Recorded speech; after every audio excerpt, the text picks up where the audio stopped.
So the title alone should tell you the reason for my excitement. So girl, I've got my dream job and I can't wait to share every detail of it with you, how it all started and how I managed to get that job.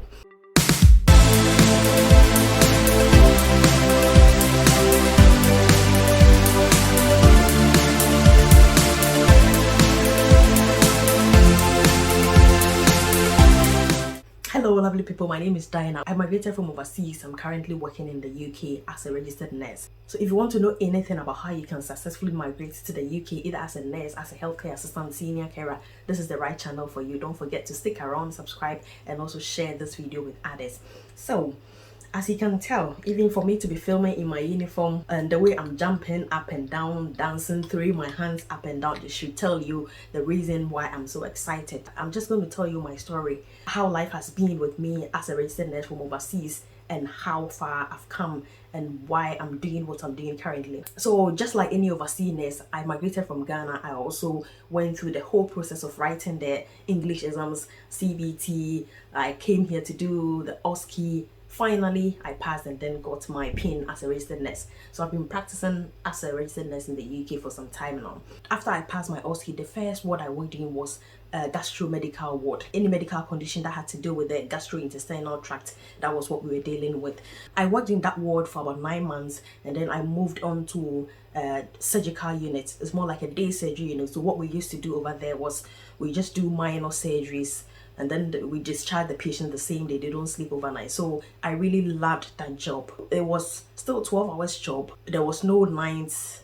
I never really liked night shift, so over there were no nights. I was just so happy doing that day surgery job because over there was nothing like nursing notes, no medications or anything like that. So once the patient come from the theater, we just monitor them for a few hours and then we discharge them. I really loved that job, honestly. I really did love that job. So I was in the day surgery until the pandemic came in and I was transferred to the intensive care units because that was where they felt like they needed more people. Although I had no background in intensive care units, it's like they gave us the option of either to go to the emergency or to go to the intensive care unit, and I realized that most of my colleagues in the day surgery were opting to go to the ICU, so I just followed them and also went to the intensive care unit. It was very tough. I never had any experience, but then I love the fact that I got the opportunity to go there.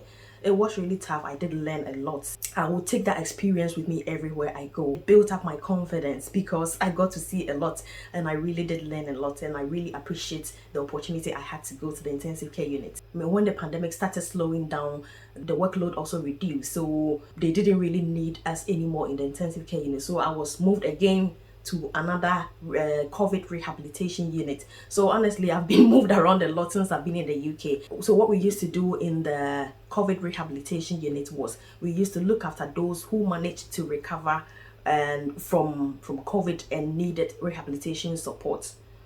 And then all of a sudden, this rehab unit also was shut down because the pandemic had actually, let me say, gone down to the level where they felt like people who were coming in were not coming as a result of like COVID recovery. So again, I was moved to an elderly medical ward in another hospital. So because of the pandemic, I've been moved around so many times, not out of my own will, but then because of the circumstances, like we had to move, and I just kept on moving until I ended up in the elderly medical ward.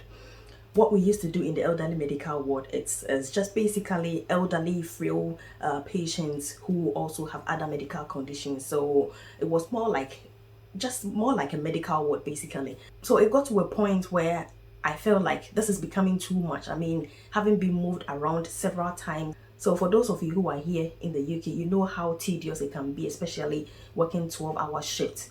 Some of us back home, we're not used to this 12 hours. We are only used to working 8 hours, 6 hours. So I mean, being on your feet for that 12 hours, it can be very stressful. And for the fact that I kept on being moved from one environment to the other, so you always have to adjust, and then after some few months you get moved. So this is where I feel like, you know what, I've had enough of this bedside.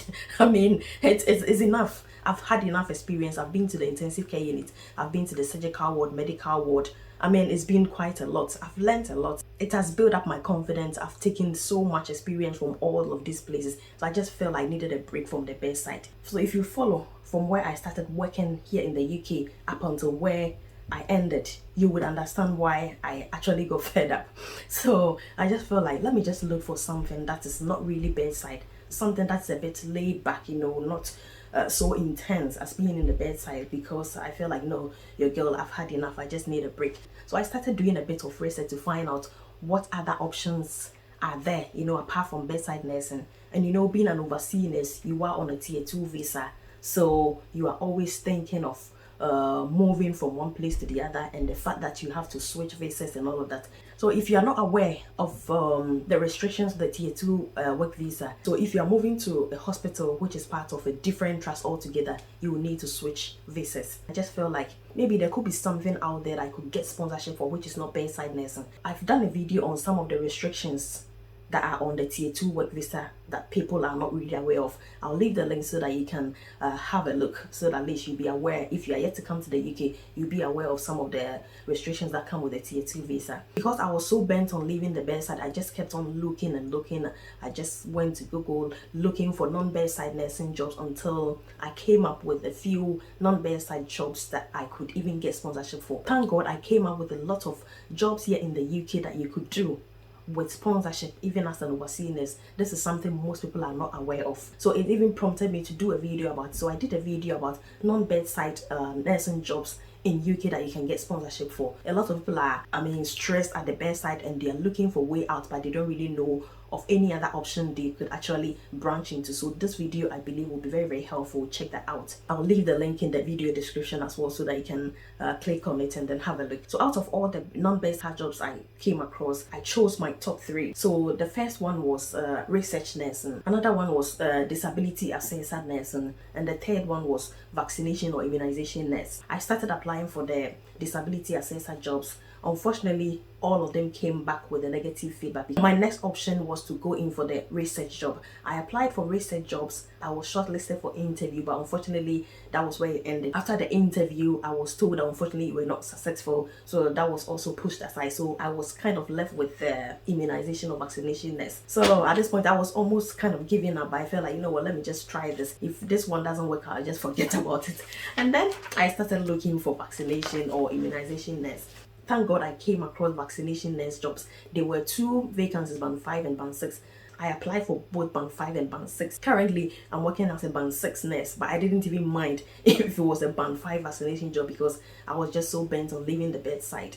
I will do a separate video on how I transitioned from band 5 to band 6. And also, if you're interested in some of the band 6 interview questions, I'm happy to do a separate video on that as well. So, like I said, I applied for both band 5, band 6, and then I got a feedback saying, unfortunately, you were not successful with the band 5 vaccination nurse job. So I felt like, oh my God, if I've not been successful with the band 5, would they not give me band 6? I was like, maybe I should just forget about this whole vaccination as well. So fast forward, I was just going through my emails, and then all of a sudden I got an email saying, oh, you have been shortlisted for a band 6 interview. I was like, what? I did not even get a band 5. And to my surprise, I got a message that I've been shortlisted for the band 6 vaccination job. I was like, oh my God, this is it.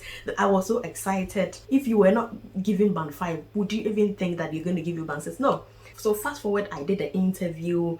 It was like a Zoom interview. I really did my best. I prepared really, really well, because I really want this. So if I've gotten the opportunity to have an interview, oh my goodness, I put in every effort. I was searching online for band 6 interview questions. I was just practicing every single day, and successfully had the interview. So I was just praying to God, if you've shortlisted me for the interview, God, just have your way. So I did the interview. I was just going about my normal duties during the day, and then I had a call. It was a private number.